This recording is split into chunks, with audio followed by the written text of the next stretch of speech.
Hi, I'm Dr. James Wotton, and today I'm going to tell you how to make impossible particles out of dice.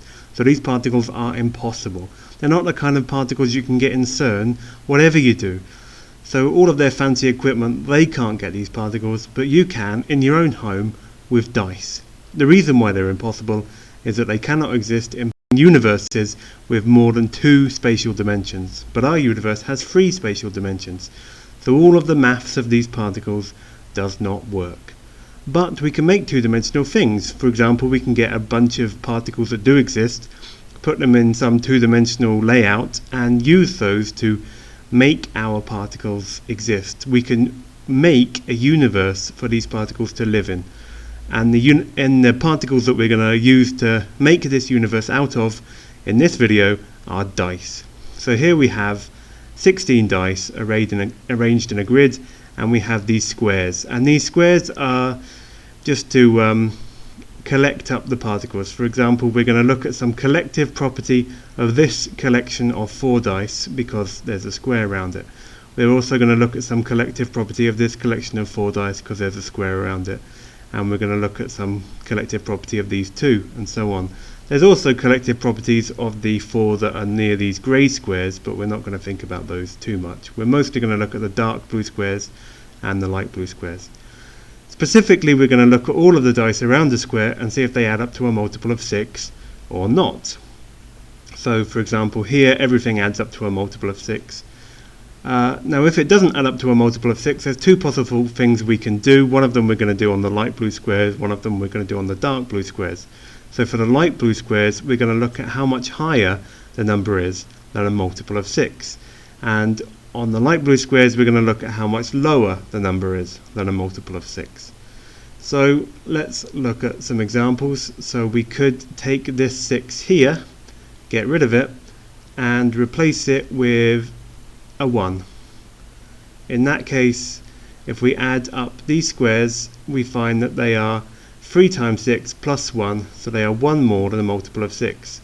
Here we find that it's 3 times 6 plus 1, which is also the same as 4 times 6 minus 5, so it's 5 less than a multiple of 6. That's a bit of a funny 5, but there you go.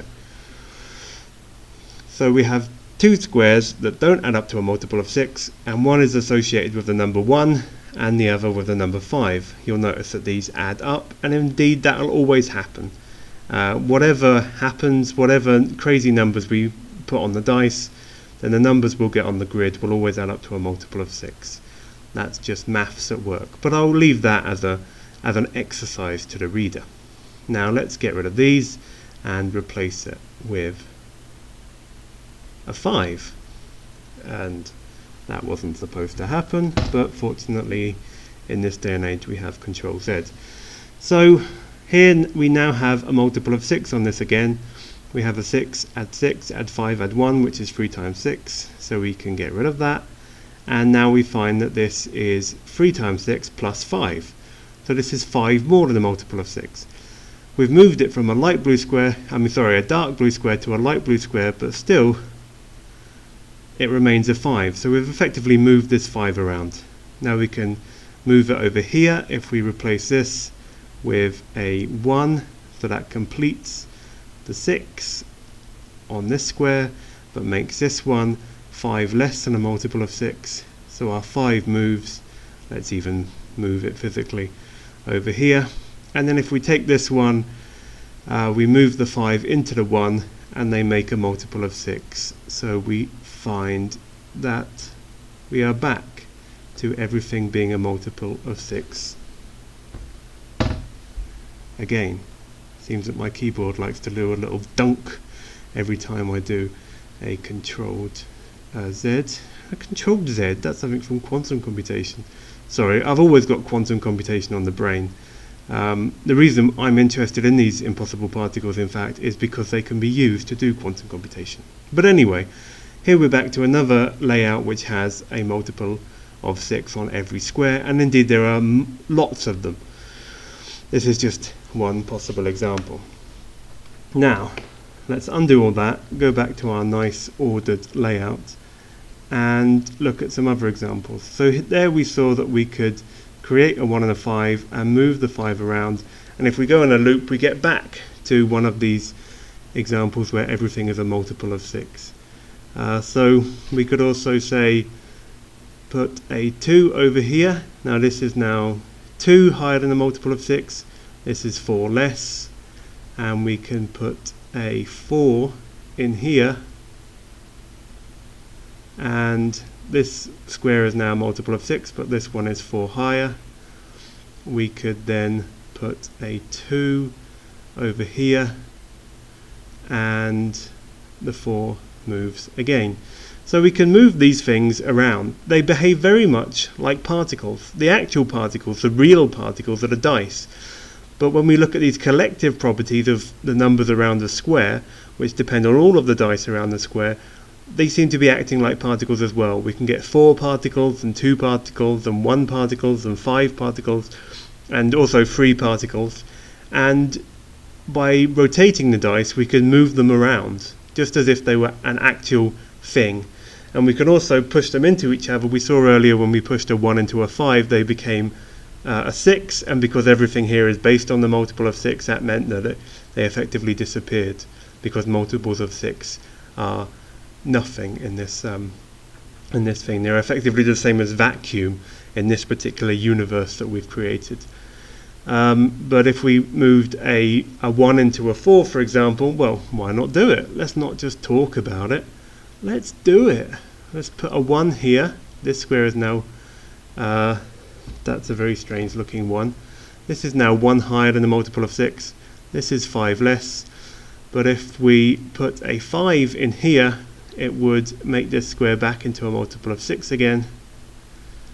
So it would have the effect of moving this 1 over there, and then we should get 4 plus 1. So we should be looking at a number in this square we would expect that is 5 higher than a multiple of 6. I mean 5 less. So what we find is 5 add 2. 5 add 2 is of course 7, and 7 is 5 less than 2 times 6. So exactly, yes, we do have a number that is 5 less than a multiple of 6. We have combined the 1 and the 4, and they have fused, as we call it, to form a 5. We could also do the opposite thing. Well, we could have a 5 here, and then we could put a 6 in there, and that would cause this 5 to decay into a 4 and a 1, and so on. So at the moment I'm talking about them as being particles, but also we could think of them as being just endpoints of strings. So here's a little string, let's denote it with this colour. Here's a little string formed by this 1 that's been rotated from the background of all 6's, and at the ends of that string we have a 1 and a 5. And here we have a longer string, but at the end points we have a 4 and a 2. So why should we think of these things as particles and not as endpoints of strings? Well, the answer to that is really that we can't think of them just as particles and not endpoints of strings when we use dice.